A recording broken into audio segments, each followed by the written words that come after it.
Welcome to Friday Night Readers. I'm your host, Jules, a real-life Rory Gilmore. Fueled by coffee, I help you read, live, and write like a Gilmore in our little corner of the world. Step into a virtual Stars Hollow in a world of books, just like Rory. Before we dive in, don't forget to subscribe to our Friday Night Readers newsletter community on Substack. You'll get instant access to a free printable list of the 475 plus books on Gilmore Girls, plus even more Gilmore Girls inspired content, like our Rory Gilmore Reading Challenge, which we've been doing together since 2021. Paid members get exclusive extras, like the list of books from the show Wit episodes, which I've personally verified over several years of rewatches and wrote about in my book, The Unofficial Guide to the Books on Gilmore Girls. Come hang out where the real Gilmore magic happens. FridayNightReaders.substack.com. Hello, Friday Night Readers. We got a fun episode today, and that is because of summer. This month in our Rory Gilmore Reading Challenge, we are reading female authors from the list of the books on Gilmore Girls, and I thought who better to feature than Jane Austen. 81% of you voted that she was the most classic female author of all time, and I definitely agree. But I've got to say, it is a truth universally acknowledged that a reader in possession of Jane Austen books must be in want of an adaptation. Do you see what I did there? That was actually the first line of Pride and Prejudice, which I have tweaked a bit to align with our listicle today, which is my 5 favorite Jane Austen adaptations. I think these are just as good as the book. Notice I'm not saying better than the book because nothing is better than the book. That said, these are some of my favorite movies of all time, so I definitely think they deserve an as good as title. And at the end, I'm also going to share which ones I watched that I think that you can skip and give you a few more recommendations for readers. So before we want to get started, I want to note that last year was Jane Austen's 250th birthday, so I read all of her books to celebrate. There are 6 of them, and the way I ranked them was first place, Pride and Prejudice, second place, Sense and Sensibility, third place, Persuasion, fourth place, Northanger Abbey, fifth, Emma, and 6th, Mansfield Park. Now, I did also check Goodreads rankings, and they are pretty similar to mine with a few slight differences. Goodreads readers also rank Pride and Prejudice first, but they put Persuasion second, then Sense and Sensibility, so those two are flipped from what I recommended.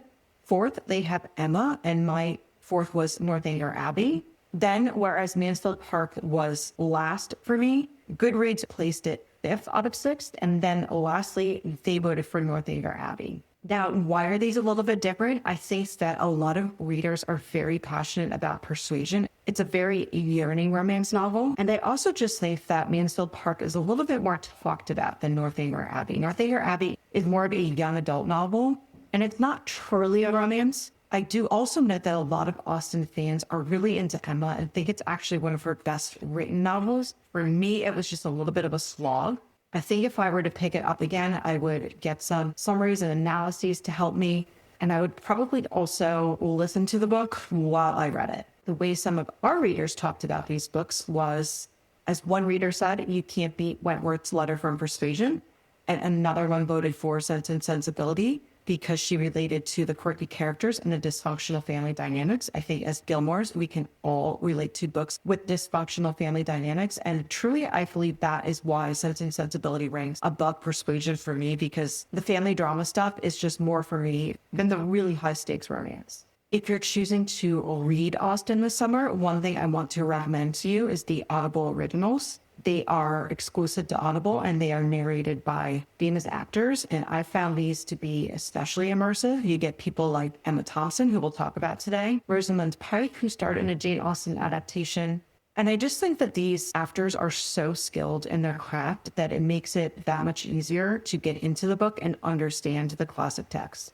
There are also dramatized versions of these novels on Audible. And what I mean by this is more of a full cast, theatrical kind of thing, but not 100% true to the original text. And before we get into the adaptations, I want to say a few things about Jane Austen. I recently wrote a post about the secret lives of our favorite authors. And the reason I wrote it is because I think as readers and as writers, which many of us also are, we can often get stuck feeling bad about our written work or even how we read. and what is a struggle for us. And I want to let you know that even our favorite female authors like Jane Austen also struggle. So only 4 of her 6 novels were published prior to her death, which, by the way, came at the young age of 41. I know this age was not super common for death at that time, but it still seems like there was so much more we could have gotten from her. And I also want you to know that she published anonymously during her lifetime. Her books were written, quote, by a lady. And in this way, she never realized true personal recognition that any writer would want to realize in their lifetime, let alone up until her 250th birthday, when legions of fans around the world were celebrating with balls and other countless events, including the adaptations we'll talk about today. I just think it's important to keep in perspective that every woman and every author experiences highs and lows all throughout their lifetimes. You are not alone and you are not behind. You are all complex and experience a range of emotions and life experiences. Okay, so one last thing before we move on to my top 5 Jane Austen adaptations is, where does this appear on Gilmore Girls? So of course, Max Adina loved to teach Jane Austen's work, and I think I recall a Jane Austen poster on the wall of his classroom. We also see Rory reading Northanger Abbey in the Stars Hollow gazebo, and this was the day that Dean got married. One of my favorite scenes of all time, and one that I wrote an entire essay about recently. Jess and Paris debated it at the Gilmore's table one Friday night while she was home alone and her mother was out at the spa with Emily for the weekend, which means there wasn't a Friday night dinner.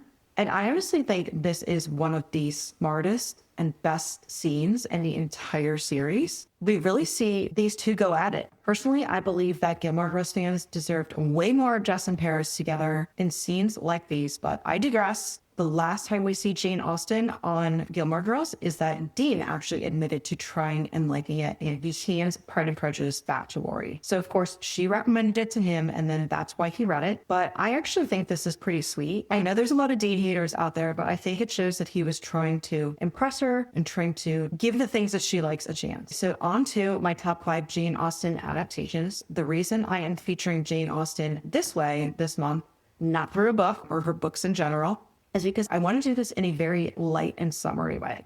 Currently, The Other Bennet Sister, which is sort of a reimagining of Pride and Prejudice, is airing on BritBox. I am watching that through Prime Video, and I know many people are watching it. It's a great adaptation. It follows Mary, who is the other Bennet sister. She's kind of the forgotten one, who's not as smart or as pretty or as funny, and it takes her on this journey of self-discovery that is so satisfying. It's just a delight. So I thought that people who are watching that would also want to watch some Jane Austen adaptations. Of course, adaptations are always a touchy subject for book lovers, but these 5 did not disappoint. Let's start with the best one.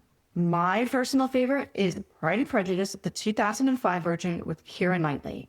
So you probably know this storyline, but in case you don't, Elizabeth Bennet, who is one of a family of sisters looking for husbands, and Mr. Darcy have to overcome these mistaken first impressions they have and their personal flaws. So yes, their Pride and Prejudice. And if they do so, they will find love amidst the most romantic regency. You know the kind. This was an Oscar-nominated 2005 Focus Features film, and I can still recall back at that time seeing the trailer for this movie in the theaters and thinking, I've got to see that as soon as it comes out. Focus Features, especially at that time, always had a way of bringing aesthetic beauty to the screen, and it still holds true to this day. What I love about this one is that Jane Austen's works are known as rom-coms, and here it really balances in a classic way the rom and the com. So we get both classic romance and a little bit of classic comedy, which remains true to the Regency era. The way I would describe the cinematography in this one is both realistic and refined. So a lot of the settings and fashion are not super over the top fancy. They're actually kind of ordinary. But then we also get a lot of beauty in things like Pemberley and the beautiful English countryside, including that raid scene I mentioned, as well as Lizzie on the Top of the World. This is a song and a moment in the movie that is just like a breath of fresh air. Elizabeth is standing on this cliffside and you can almost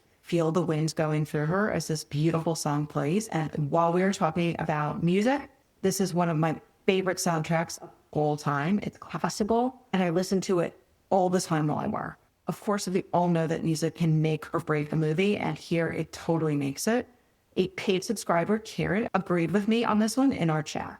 So shout out to Karen. I'm linking the entire soundtrack in the show notes, but I'd love if you at least listen to Lizzie on Top of the World. This moment in the film is so euphoric on a visual and audible level. Combined, it is an absolute chef's kiss. Another thing that I find so interesting about this particular adaptation is that the screenwriting is so good that many people believe some of the quotes are from the book. They are not. You can't believe everything you read on the internet. I've seen this one everywhere. It is not in the book. I have checked many times. It is only in this movie. You have bewitched me, body and soul. And I love you. I never wish to be parted from you from this day on. And if you find that to be yearning, well, let me tell you the yearning tension nouns to Mr. Darcy's hand flex.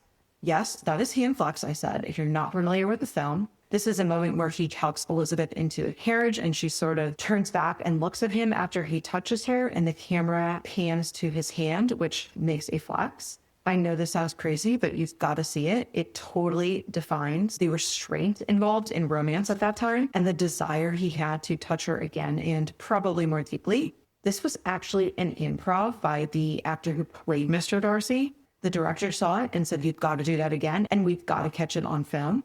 To this day, it is a cultural moment and a meme. I've even seen people wearing t-shirts with it printed on it. And yes, I've placed a picture of it in the show notes for you, but I kind of think this is one you've got to see. So consider that my final argument that Pride and Prejudice 2005 is my top pick and one that you should definitely watch.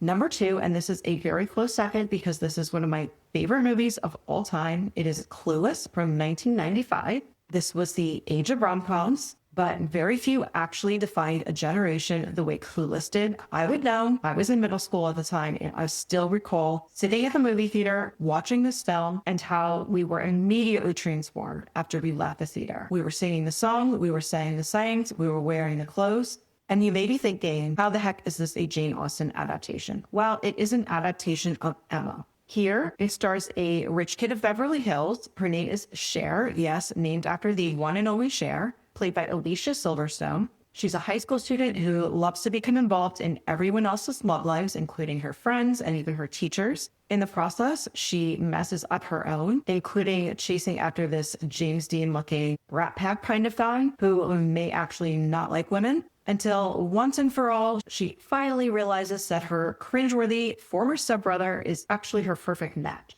So yeah, I guess we just have to ignore that part. I know the movie makes him her former stepbrother, but it is still a little bit weird. Again, we are overlooking that. And that is because Clueless did for rom-coms kind of what Hamilton later did for the stage. It was this totally fresh way of looking at a story that was once only considered historical and maybe even boring. It's this defining moment where things are just never the same before and after this particular piece of art. It was that much of a movement. And this all became true very early into the film. It was the second we all laid eyes on Cher's closet. So what it is a motorized closet, kind of like you'd see at a dry cleaner where the clothes are moving on racks. And then she has a computer, which of course is an old-fashioned computer. It's really big. And it mixes and matches the pieces of clothing that are in her closet until she finds the perfect one, and then it delivers it to her. This was absolutely mind-blowing to us at the time. And somehow I find it odd that it still is. How is this not a thing in the age of AI? We've come so far in technology, yet I'm not aware of anyone to this day who has the Cher closet. Cher also taught us what an alliance was. She gave us new slang. There is whatever, which you say with your thumb and your pointer fingers together forming a W, which my sister did so many times, it actually became really annoying. And then, as if it's actually a great one, and I think we should bring it back. I doubt the teens of today would agree with me, though. My nieces are preteens, and they have their own way of saying things, some of which I understand and some of which I don't. For example, Riz, I believe that means someone is good looking. And then skibbity, I know how to say it, but I actually cannot remember what that one means. In other words, I think I'm all hip and cool, but I'm not. Cher also popularized the cell phone. This is something that us mid-90s kids simply could not fathom. Talking to your friends while shopping at the mall, absolutely mind-blowing. When the credits rolled, we rolled with Cher and her homies. If you know, you know, that is a popular song from the movie, performed by none other than Brittany Murphy. At the end of the day, what Clueless did was it brought this turn of the millennium SoCal culture to the masses. Again, this was before the days of the internet and cell phones and high connectivity. This is when we really looked at things in pop culture to influence us. It took the familiar plot of Emma and just jammed into it everything else about this over-the-top, preppy, wealthy California lifestyle, including fashion, music, language, the dynamics of their high school, rich people problems, and of course, dating. Personally, I will die on the hill that it is one of the best films of my, as an elder millennial like Rory Gilmore, generation. One Substack reader, Lessons on Creativity, agreed with me on this one. Here is what she said. Clueless is the perfect adaptation from Emma. First of all, the fashion. The 90s never disappoint. Second, they captured Emma's essence so good that the transition to the modern era does not affect the plot. It makes it fun and reachable, as well as a millennial classic. Couldn't agree more. Very well said. Clueless is one of those movies I will watch any day of the year, so consider this your sign to watch it this summer. Next is a real crowd pleaser. It is Bridget Jones's Diary from 2001. So Bridget Jones's Diary was adapted from the book of the same name, which is actually a retelling of Pride and Prejudice. On Gilmore Girls, we do also hear Rory Gilmore talk about the movie. Okay, so what do I and everyone else love about Bridget Jones's Diary? This is one where the calm part of rom-com really shines. And it's not just comedy, it's British comedy. It also really captures turn of the 21st century dating. And I mean that both for better and for worse. Renee Zellweger, who is so multi-talented in comedy and drama and in musicals, is just so delightful as the modern day Elizabeth Bennet. And here she's grappling with everything from the pressure to be the perfect weight to fending off meddling family members who are trying to set her up. This she all tracks in her diary. Of course, it's in the name. And in the movie, she finds herself caught between Daniel Cleaver, who is a very self-centered jerk, dare I say. He's played by Hugh Grant, who starred in so many rom-coms of that time, particularly of the British sort, and the reserved Mark Darcy, who is also perfectly cast. He is played by Colin Firth, who we know for so many films, like Love Actually, but who first defined Mr. Darcy in the 1996 BBC series adaptation of Pride and Prejudice. It's just so fitting that he played both a classic and a modern Darcy. And of course, who doesn't love him? He has so much ordinary charm. Anyway, I mentioned that this is all about turn of the 21st century dating for better and for worse. So let's dig into that a little bit deeper. This was a time when it was like, God forbid you are over 30 and not settled down with a man. We also have to overlook the implications that Bridget is, quote, fat. A lot of her diary is about trying to lose weight. But when you see the numbers in the book and when you look at her on the screen, she's actually quite thin. This was also sadly very true at the time. The whole waist model look was in, and anything that was really not a size 0 was considered overweight. Yes, really.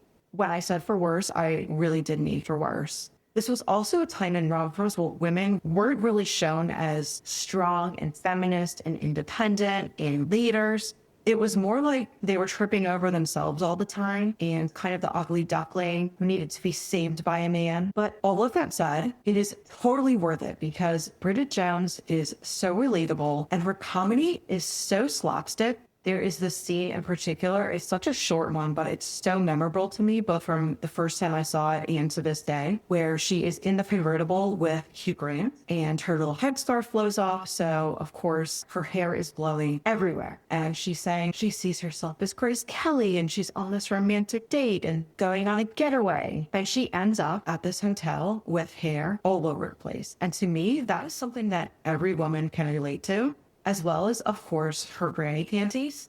And there's also an iconic scene which kind of started this trend of costume party gone wrong scenes in movies where she showed up to this party, which is a very refined event, believing that it was a costume party and dressed as a Playboy bunny. I just rewatched Something About Mary over the weekend, and while they say there is something about Mary, I think there is something about Bridget Jones. She is an icon both of her time and today. I just want us to leave Bridget alone. She's fine the way she is. Fourth, I've got a great one for you. This was also from 1995, which she was Clueless. It is Sense and Sensibility. It's an Oscar-nominated film, and in case you are not familiar with the plot, it is about two very different sisters. First, we have Eleanor, who is played by the incomparable Emma Thompson. Also, you may know her from Love Actually. And Marianne, who was played by a pre-Titanic Kate Winslet. Of note, Emma Thompson also wrote the screenplay. I find this to be so mind-blowing. What a talent. So what happens in both the book and the movie is both of these sisters navigate heartbreak, but they do so in very different ways. Eleanor is more restrained and she hides her emotions. She's really driven by duty. And then you have her sister Marianne, who kind of reminds me of Amy in Little Women. She's very emotional. She falls very deeply in love. She's very open about it. And of course, then she ends up completely devastated when it doesn't work out.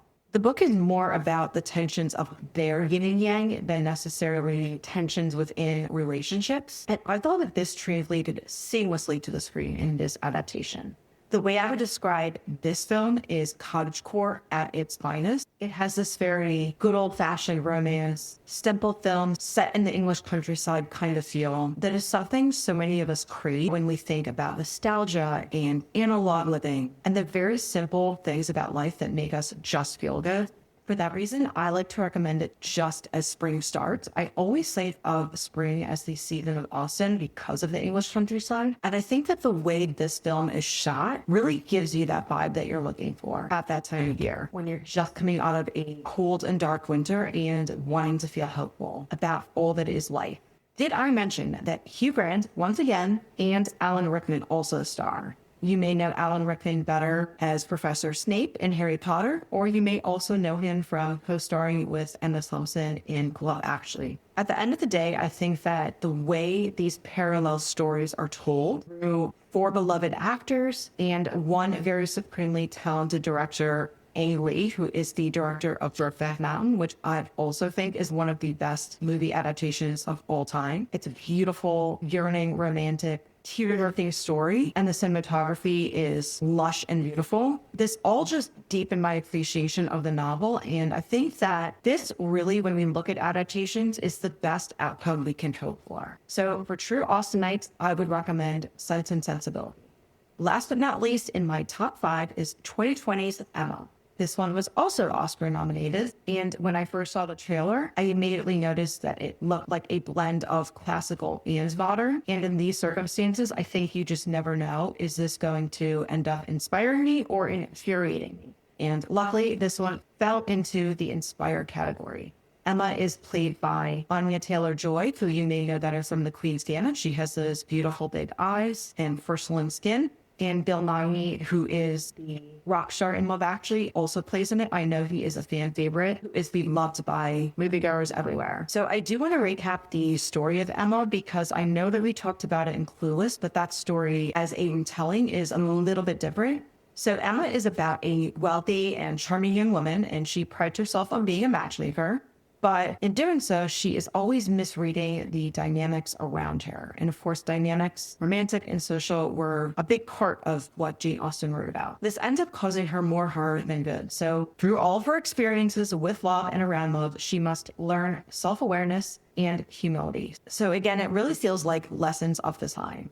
And what I want to tell you about the movie is that it is eye candy from start to finish. What you get is the aesthetic of Bridgerton that's super over the top and pastel and feminine with the reverence that 2005's Pride and Prejudice gave to the original text and the story itself. The way I felt watching it was super indulgent without the guilt, which I really think is one of the best feelings you can have because so often indulgence comes with guilt. I think that if you are looking for something where you really want to put your phone down and not look at it for a few hours while watching a movie, this is the one to take that challenge with because you are going to want to see with your eyes every single second of this visually stunning film. It is also a focus features film like the 2005 Pride and Prejudice, but again, it's a little bit different because it brings in a lot more of those modern and super elegant visuals. Okay, so that is my top 5. I do also want to share with you a few Jane Austen adaptations that didn't make the top 3. I did try the Gwyneth Paltrow version of Emma, which was a 1997 movie. Personally, I found it boring within even the first few scenes and turned it off. If you can change my mind on that and to tell me to try it again, please do so. Okay, so Mansfield Park. This was a 1999 movie starring Hugh Bonneville, who you may know from Downton Abbey. I thought this movie was just fine. It was neither here nor there, neither excellent nor unwatchable. But I kind of also thought this was true of the book, in my humble opinion, that is. I know people have different opinions on Austen. This was my least favorite Austen, so I do think it makes sense that the movie was not my favorite either. Again, I'm open to change my mind on that one. What I'm not really willing to change my mind on is Northanger Abbey. So I loved this book. I thought it was so fun. I loved the young adult tone it is. I loved how it was about imagination and the flaminess that comes from being a teen girl navigating love and romance. But I found the 1987 movie to be really outdated. I did not make it through this one either. Some classics really stand the test of time. This one did not for me. What I would love to see for this story is a very modern version to be made. And I think it can either be a classic interpretation like 2020's Emma that just has this modern twist or modern visuals to it. Or I think it can also be this really culturally astute retelling like 1995's Clueless, where you really take the story and transform it to something else that defines pop culture in its own right. So hopefully someone like Lin-Manuel Miranda is out there listening. Now, Persuasion. I know that many Austenites despise the 2022 Netflix movie starring Dakota Fanning, and that is because it played fast and loose with the original text. And what it did was it had the look of a classic film, but it dumbed down the language. I'm sorry to say it that way, but it is true. They took this beautiful lush prose and kind of gave it the Hemingway treatment, where it's just the facts, nothing lyrical or poetic or expressive. Personally, I didn't mind it, and I was glad I watched it because it helped me understand the plot of the book a lot better. That said, it did not crack the top 5 for me, especially because I do know so many people hate it. Personally, I would describe it as middle of the road. Last but not least, I have a few bonus recommendations for you. Here's a great one I heard from Kelly Miller, who is an award-winning author of Austen-esque Regency romances, and she gave us a bunch of tips. She said, my favorite adaptations are the 1995 Pride and Prejudice miniseries because of Colin Firth, and the 1995 Persuasion for wonderful performances all around. My favorite Mr. Knightley is Jeremy Northam, and my favorite Emma is Kate Beckinsale. 1995 Sense and Sensibility is awesome too. So she agreed with me on a couple, and she gave us a few new ones to consider. And paid subscriber on Substack, Olivia, introduced me to something new. She said, I love the miniseries Lost in Austen. I don't care about any critiques. It's perfect. While we're talking about bonus recommendations, I know that Jane Austen adaptations are a very hot literary topic, and people have their own opinions on what's the best and what's the worst and why. So I will link the Substack post that accompanies this podcast episode in the show notes, and please go there and let us know your thoughts. This summer, pour yourself a whole glass of lemonade and press play on one of these Jane Austen adaptations. Thanks so much for listening to Friday Night Readers. I love having you here in our little corner of the Gilmore Girls world. If you'd like even more feel-good fun, then upgrade to a free or paid email subscription membership at FridayNightReaders.substack.com.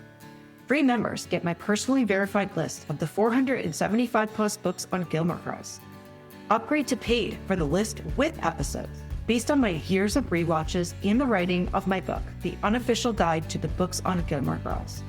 You'll also unlock members-only posts like monthly recaps, as well as full community access to our chats. It's the coziest virtual place like Stars Hollow, and your support helps keep this podcast going strong. Lastly, if you enjoyed today's episode, please take a minute to rate and review the show.